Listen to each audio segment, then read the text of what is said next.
Bismillahirrahmanirrahim. I welcome you all in today's session. Today we are going to talk about framework of compensation policy. The learning objectives related to our discussion are: number one, to understand the concept of framework related to compensation and benefits. Number two, to know the framework of a compensation policy. And for that, I'll be showing you a complete policy document. Number three, to further understand the concept of compensation and reward. There'll be certain terminologies and theories we need to go for. Number next is to understand methods of compensation. Then we'll be talking about to know the concept of wage level and wage rate. Afterwards, we'll be talking about to understand the concept of wage structure. And then last but not the least would be related to the concept of determinants of wage structure. So these are the issues we're going to talk about in our today's discussion. To start our talk, first of all, I would like to discuss with you introduction to the concept of framework related to the compensation and benefits. So the framework is going to talk about the way we do compensation is basically undergoing a major change towards a more flexible and timely corporate compensation systems. So as the time is changing, as the needs and wants of the clients and customers are changing, as the demand structure and the supply side is changing in the end market,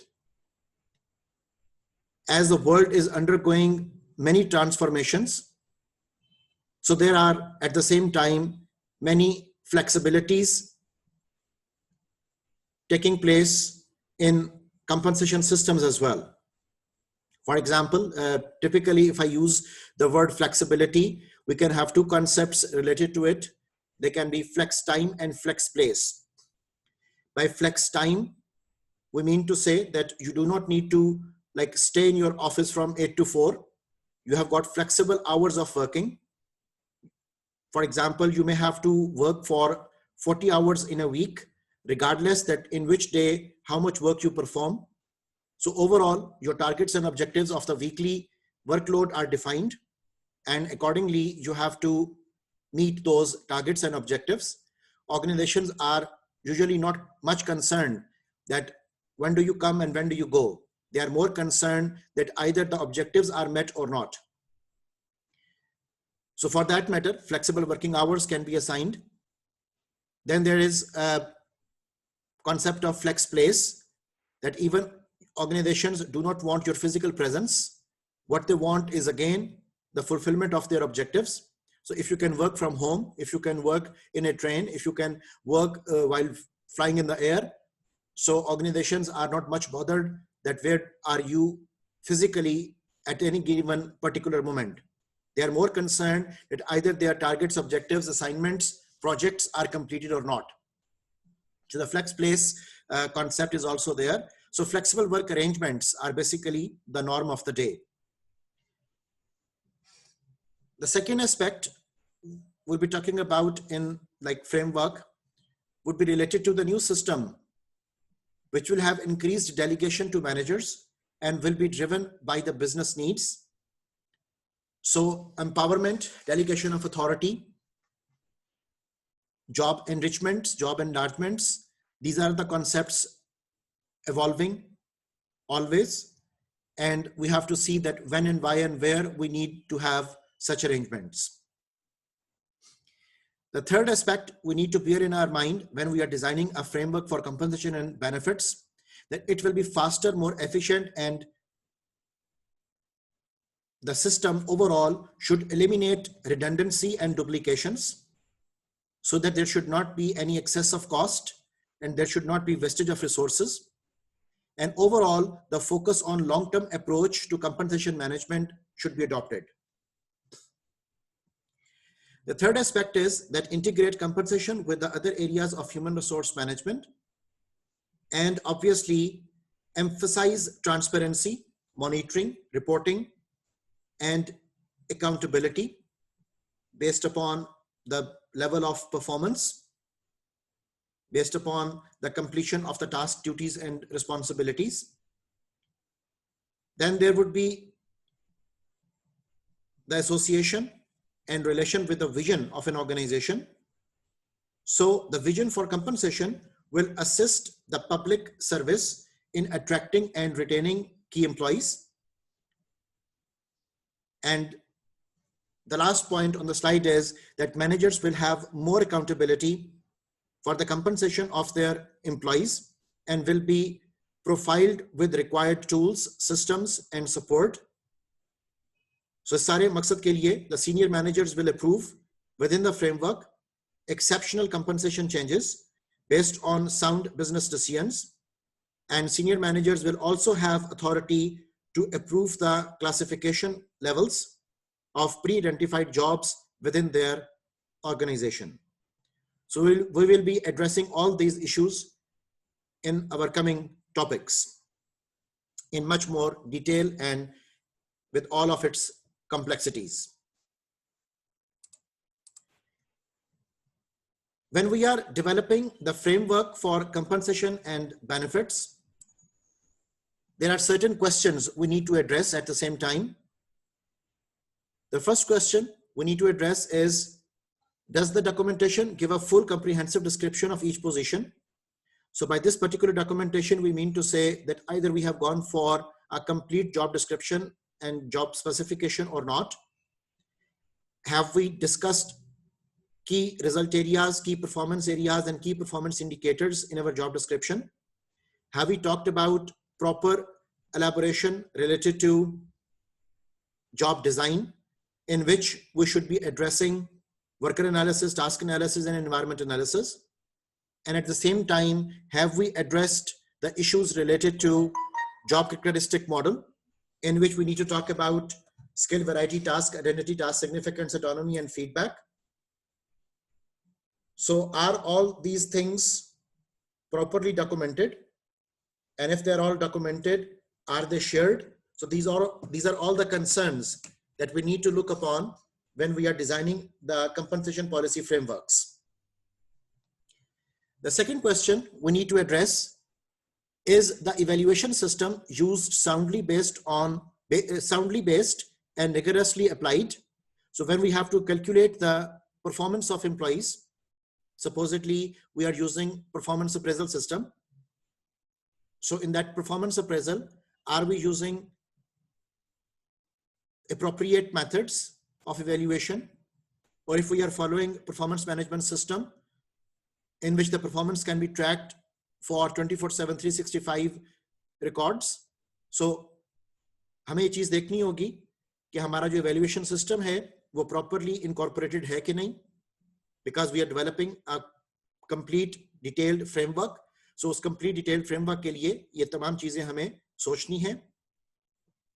The third question we need to address, जो हम इस frameworks में देखेंगे, is consideration given to market competitiveness in setting the remuneration range. जिस मकसद के लिए हमने अपने प्रोजेक्ट के अंदर भी और जनरली भी हमें एक मार्केट सर्वे वो कंडक्ट करना है, और हमें ये देखना है कि हमारा जो कंपनसेशन पैकेज प्लान है, हमारे जो बेनिफिट सिस्टम्स हैं, हमारे जो इंसेंटिव्स हैं, क्या वो मार्केट में दूसरे कंपेटिटर्स और इंडस्ट्री के अंदर मौजूद दूसरे प्लेयर्स के साथ कंपेटिटिव हैं? अगर वो कंपेटिटिव हैं तो हम क्या प्रॉपरली इक्विटी का ख्याल वो रख रहे हैं? तो ये तमाम चीजें भी हमें सोचनी होंगी. उसके बाद, is the performance appraisal system well designed and accepted by all employees? So हमारे performance appraisal system में भी transparency होनी चाहिए, उसमें clarity होनी चाहिए, उसमें consent of the employees वो शामिल होना चाहिए. So हमारा जो भी performance appraisal system है, उसकी डिजाइनिंग, उसकी फॉर्मुलेशन, उसकी एग्जीक्यूशन, उसकी रिकॉर्ड कीपिंग, ये तमाम चीजें बहुत सेंसिटिव इश्यूज हैं जिनको कि हमें बहुत केयरफुली वो अपने इस फ्रेमवर्क में प्लान करना है. So the next question would be, is the review process conducted fairly and within agreed time limits? So आपकी जो भी पॉलिसी है, उस पॉलिसी के मुताबिक आप जब रिव्यू कर रहे हो तो क्या आपका रिव्यू फेयर है, जस्टिस पर बेस्ड है, क्या आपके रिव्यू के तमाम पैरामीटर्स एम्प्लॉइज के साथ शेयर्ड थे?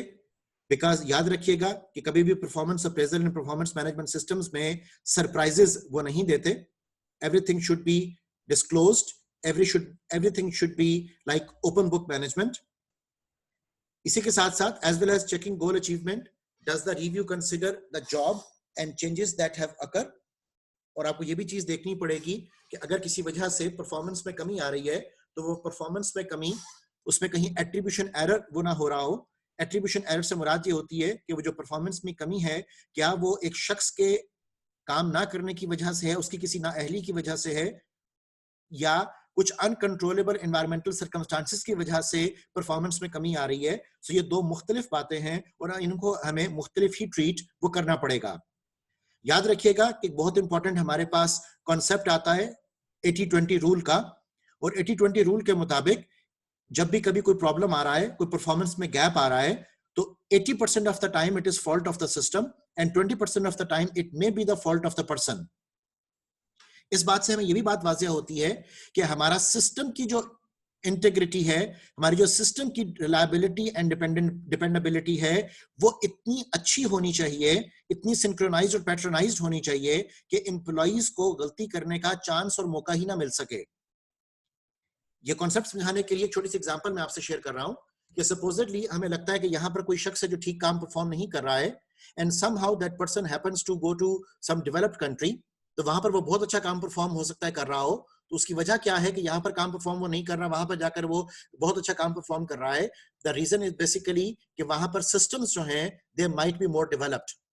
उन सिस्टम्स में लूप होल्स कम होते हैं, उन सिस्टम्स में गलती की गुंजाइश ही इतनी कम होती है कि अगर कोई शख्स वहां पर काम को परफॉर्म कर रहा है तो उसके लिए ये मस्ट होगा कि that person has to follow certain procedures, protocols and the requirements as given by the description and as needed by the system.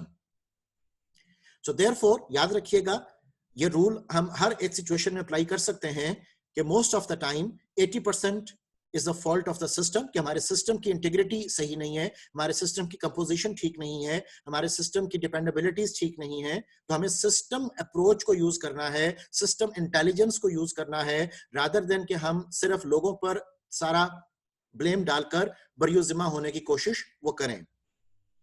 So therefore हमें ये देखना पड़ेगा कि जो जॉब हम डिजाइन कर रहे हैं उस जॉब की डिजाइनिंग में भी कोई फॉल्ट वो ना हो. इसी तरह जब हम फ्रेमवर्क डिजाइन करेंगे तो we have to address another question which is basically related to non financial rewards. और हमें ये देखना पड़ेगा कि अब हमारे पूरे रिवॉर्ड सिस्टम के अंदर, हमारे पैकेज प्लान के अंदर कौन कौन से एस्पेक्ट्स हैं और किन किन हवालों से हम फाइनेंशियल रिवॉर्ड्स दे रहे हैं, किन किन हवालों से हम नॉन फाइनेंशियल रिवॉर्ड्स दे रहे हैं, और वो रिवॉर्ड्स किस किस्म की नीड और किस किस्म की जरूरियात को पूरा वो कर रहे हैं. The other day, a very sensitive example, very touchy example I have, कि the other day, रावलपिंडी के इलाके में there was a person who was trying to sell तमगा हुस्न कारकर्दगी, right? So कभी गवर्नमेंट ने उसको किसी काम के इवज तमगा हुस्न कारकर्दगी से नवाजा, लेकिन प्रॉब्लम यह है कि वो शख्स जो कि कैपेबल है, वो शख्स जो कॉम्पिटेंट है, वो शख्स जो जिसको कि गवर्नमेंट तमगा हुस्न कारकर्दगी से नवाज रही है, ये जरूरी नहीं कि वो तमगा बिजली के बिल भी पे कर सके, ये जरूरी नहीं कि वो तमगा बच्चों की स्कूल भी फीस भी पे कर सके.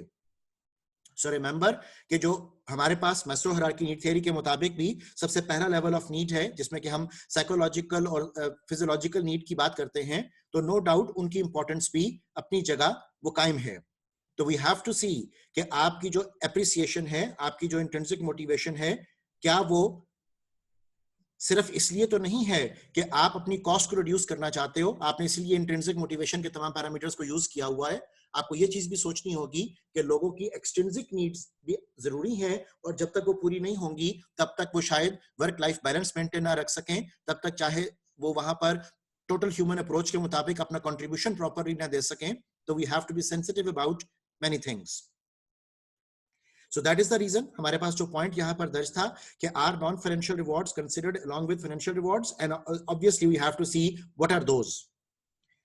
Last but not the least point is that related to some key questions, that the system should not be bureaucratic. बहुत ज्यादा rules regulation policies rigidness strictness वो भी नहीं होनी चाहिए, फ्लेक्सिबिलिटी होनी चाहिए, but it has to be perceived as fair. ठीक है, जस्टिस बेस्ड हो, फेयरनेस का ख्याल रखा गया हो, राइट्स की वायलेशन वो वहां पर ना हो. So it also has to be actually administered fairly. ठीक है, तो जैसे जस्टिस के डिफरेंट हमारे पास पैमाने होते हैं कि जिसमें डिस्ट्रीब्यूटिव जस्टिस भी हो, जिसमें प्रोसीजरल जस्टिस भी हो, तो तमाम हवालों से जस्टिस और फेयरनेस इसको भी हमें मद्देनजर वो रखना है. तो ये हमारे पास एक बेसिक ओपनिंग है कि आप जब फ्रेमवर्क्स की डिजाइनिंग की बात करते हो तो फ्रेमवर्क्स में किन बातों का ख्याल वो रखा जाएगा. अब ये फॉर एग्जांपल आपके सामने मैं एक फ्रेमवर्क प्रेजेंट कर रहा हूं.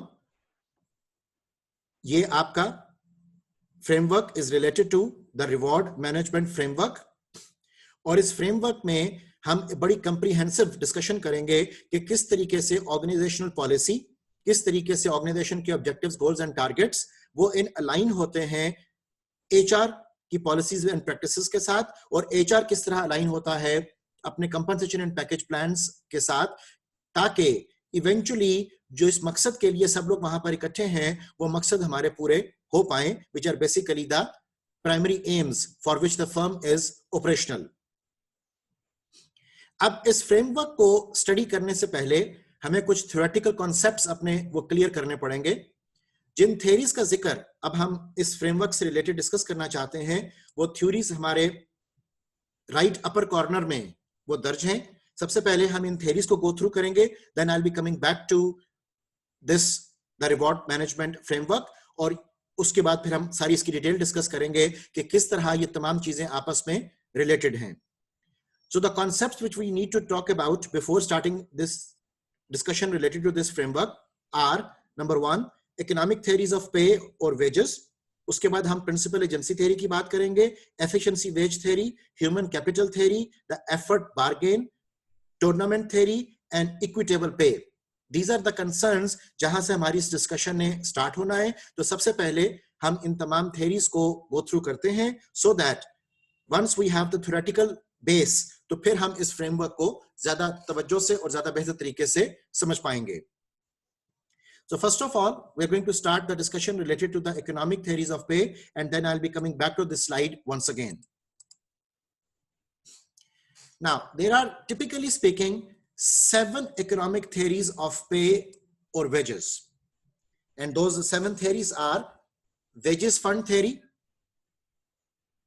subsistence theory, the surplus wage theory of wages, residual claimant theory, marginal productivity theory, the bargaining theory of wages, and behavioral theory of wages. So these are all the theories we're going to talk about under the heading of economic theories of pay and wages.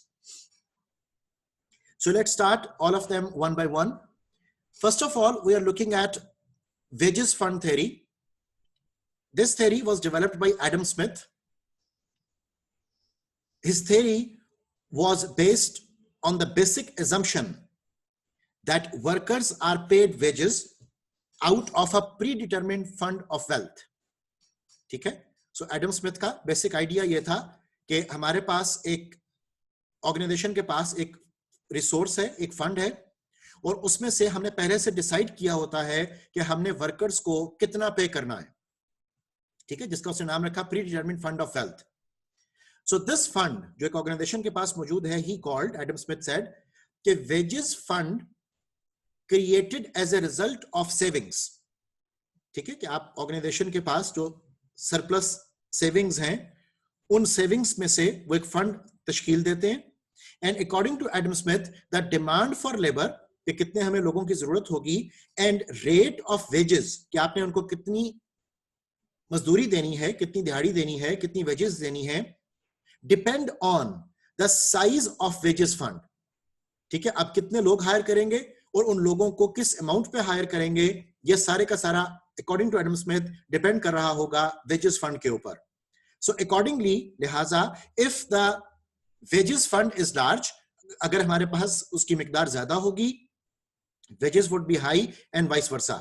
And obviously कि अगर हमारे पास wages fund है ही नहीं, हमारे पास इतने resources ही नहीं है, हमारे पास इतनी सेविंग्स ही नहीं है, तो उस सूरत में हम नंबर ऑफ एम्प्लॉइज पे भी कंप्रोमाइज करेंगे और उनकी जो compensation in terms of wages है उसके ऊपर भी कंप्रोमाइज वो हो रहा होगा. So in this particular wages fund theory, Adam Smith came up with an idea कि आप अपने सरप्लस सेविंग्स को डायरेक्ट करते हो टुवर्ड्स द वर्कर्स और वहां से उनका जो वेज रेट होगा वो डिटरमिन होगा. The next theory under the heading of economic theories of pay and wages is subsistence theory. Now, this is a very interesting theory. This theory was propounded by David Ricardo. And according to David Ricardo, the basic assumption of this theory is that if workers are paid wages, कि अगर आप उनको वक्त पर उनकी salaries wages दे रहे हो more than subsistence level, कि जो उनकी रोजमर्रा की जरूरियात, उनकी नेसेसिटी से ज्यादा अगर होगा उनका जो वेज लेवल है, तो क्या होगा, workers number will increase and as a result wages will come down to the subsistence level. ठीक है, तो उनके हो सकता है कि जो नंबर ऑफ डिपेंडेंट्स हो वो बढ़ जाएं, और नंबर ऑफ डिपेंडेंट्स के बढ़ जाने से क्या होगा, जब ज्यादा लोग उस तनख्वाह या उस अमाउंट के ऊपर इन्हिसार कर रहे होंगे तो ऑब्वियसली वो दोबारा सब्सिस्टेंस लेवल जो है उसके ऊपर आ जाएगी, क्योंकि पहले आपके पास आप ज्यादा वेजेस दे रहे थे, उनके पास ज्यादा पैसे थे, लेकिन जब नंबर ऑफ डिपेंडेंट्स उनके बढ़ जाते हैं तो वो दोबारा सब्सिस्टेंस लेवल पर वो आ जाएंगे. ऑन द कॉन्ट्ररी, इसके बरक्स, if workers are paid less, और अगर उनको कम दिया जा रहा है देन सब्सिस्टेंस लेवल, तो क्या होगा, the number of workers will decrease as a result of starvation, death, malnutrition and disease. Okay, तो अब अगर आप उनको तनख्वाह दे ही कम रहे हो, उनके पास गुजारा करने के पैसे ही नहीं है, तो नतीजतन क्या होगा कि वो उसमें कमी वाकया हो सकती है उनकी तादाद में, और कमी वाकया होने के बहुत से वजूहात हो सकती हैं. It can be like death हो सकता है, माल न्यूट्रिशन हो सकता है, डिजीज हो सकता है, and many would not marry, और बहुत से लोग हो सकता है कि उसमें से पैसों की कमी की वजह से शादी भी ना कर पाए. Then wages rate would again go up to subsistence level.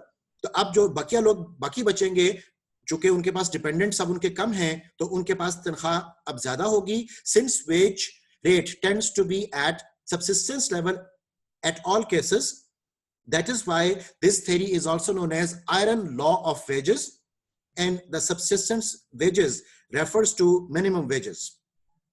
Okay, तो लोग जो है वो कमी हो या ज्यादती हो अमाउंट ऑफ मनी पेड की, इन आइदर केस क्या होगा कि वक्त के साथ साथ वो दोबारा सब्सिस्टेंस लेवल के ऊपर ऑपरेट करना वो शुरू कर देंगे.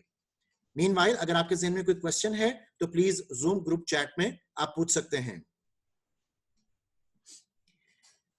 थर्ड, हमारे पास जो इकोनॉमिक थ्योरीज ऑफ वेज मौजूद है, उसके मुताबिक the surplus value theory of wages, and according to this theory, this theory was developed by Karl Marx.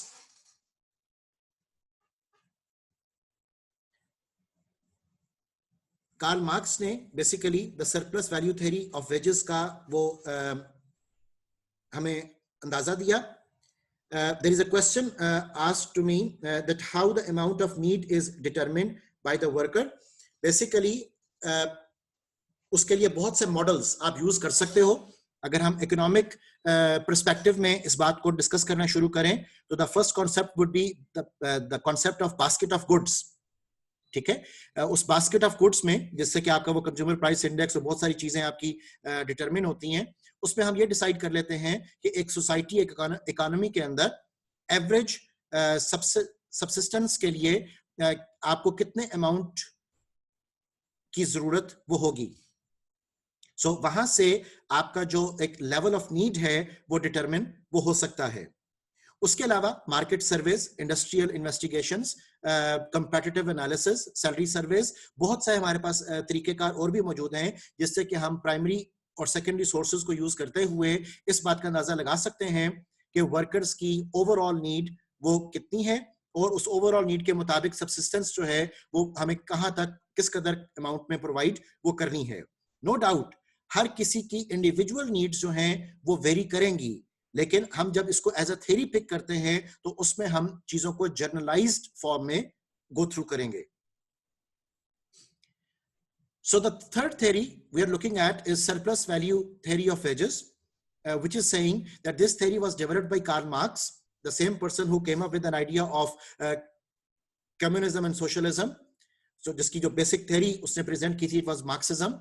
So this theory is based on the basic assumption that, like other article, labor is also an article which could be purchased on payment of its price, that is wages. Okay, बड़ा hard सा expression है, but he came up with this idea कि labor is also an article, जिसको एक और expression हम देते हैं कि labor is also a component in the system which could be purchased on payment of its price, that is the wages. ठीक है? So this payment, according to Karl Marx, is at subsistence level, which is less in proportion to time labor takes to produce items. Okay, so that was the basic idea. जिसके गिर्द जो Karl Marx का concept था, it was revolving. So the surplus, according to him, goes to the owner, right? So जो benefit है mostly वो उसके सारे काम से वो owner वो ले जाता है, because that would be again the norm of the capitalistic society. And the Karl Marx is well known for his advocation in the favor of labor, and obviously we can comfortably look with this expression as well कि उसका जो assumption है सारे का सारा वो उसकी communistic जो thought थी, उसकी जो socialistic viewpoints थे, उसी के गिर्द वो घूम रहा है. Then there is residual claimant theory. According to this residual claimant theory, this theory owes its development to Francis A. Walker, and according to Walker, there are 4 factors of production or business activity, which are basically, or typically speaking, land, labor, capital, and entrepreneurship. He views that once all other 3 factors are rewarded, what remains left is paid as wages to workers. ठीक है, तो जब हमने सारी payments कर दी related to our operations, तो उसके बाद जो हमारे पास अमाउंट बाकी बचती है उसका हम proportion सोचते हैं कि that should be paid to the workers. So thus, according to this theory, Walker is basically talking about the residual claimant. जो बाकी बच गया उसको आपने किस तरीके से वो compensate किया. So marginal productivity theory is the next concept we have under the heading of economic theories of pay and wages. And in this particular concept, marginal productivity theory, it is said that this theory was propounded by Phillips Henry Wickstead from England and John Bates Clark of USA. And according to this theory, wages are determined based on the production contributed by the last worker.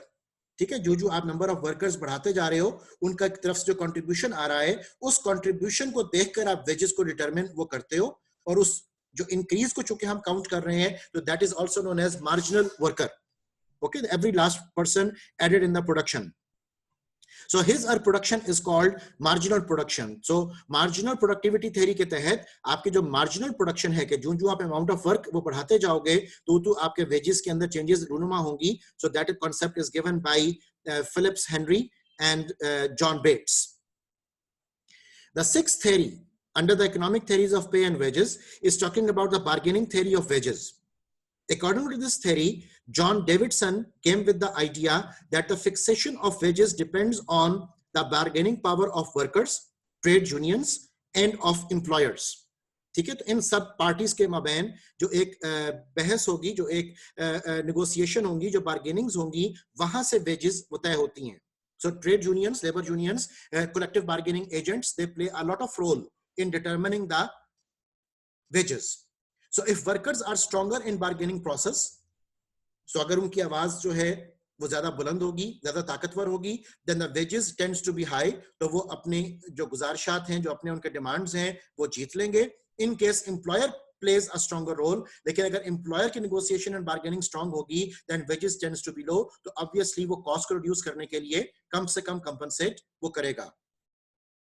So हमें इन तमाम theories को वो ज़हन में basically रखना है जब हम एक framework को डिजाइन कर रहे हैं कि किन किन हवाले से workers को compensate, workers को हम remuneration वो provide करते हैं और उसके क्या क्या impacts और effects वो आ सकते हैं.